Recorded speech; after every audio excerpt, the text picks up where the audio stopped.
अस्सलाम वालेकुम। आज क्लास 9 साइंस के चैप्टर नंबर 3 का जो मोस्ट इम्पॉर्टेंट न्यूमेरिकल है वो सॉल्व करने जा रहे हैं। तो सबसे पहले क्वेश्चन को समझते हैं हम। तो यहाँ पर हमें कह रहे हैं कि आ कार ऑफ मास 500 kg, यानी कि एक कार है जिसका मास जो है वो 500 kg है। आपने यहाँ पर भी लिख लिया।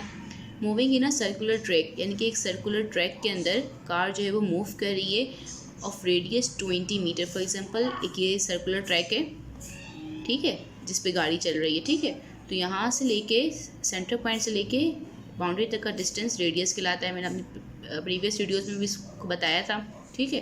तो ये रेडियस हमें दिया गया है 20 मीटर, और इस ट्रैक पे जो है ना वो गाड़ी चल रही है 500 kg जिसका मास है। किस स्पीड से चल रही है? 20 मीटर पर सेकंड की स्पीड से।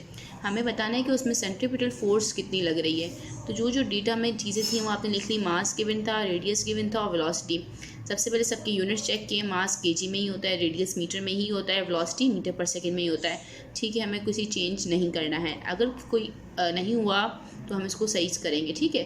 अब हमें मालूम करना है सेंट्रीपिटल फोर्स, और उसका फॉर्मूला है Fc = mv²/r। आपने वैल्यूज़ पुट करी, ठीक है, और फिर इसको सॉल्व किया। 20 का स्क्वायर निकाला 400, और इन दोनों को मल्टीप्लाई किया, देन डिवाइड किया 20 से, तो आपके पास फाइनल आंसर आ जाएगा, ठीक है। और फोर्स जो होती है वो न्यूटन में होती है, तो यहाँ पर भी हमने इसका यूनिट लगाया न्यूटन। ये वाला क्वेश्चन आप खुद से ट्राई कीजिएगा और अपना आंसर कमेंट में मेंशन कीजिएगा। सवाल समझा देती हूँ कि what is the centripetal force required, इनकी कितनी सेंट्रीपिटल फोर्स रिक्वायर्ड होगी एक 50 kg मास जो है उसको मूव करने के लिए। That moves 12 metre per second around a circular that has 4 metre radius, यानी कि एक सर्कुलर रेडियस है, जैसे कि यहाँ पर हम बात कर रहे थे ना। तो अब जो रेडियस है वो 4 है, और किस वेलोसिटी से मूव कर रहा है?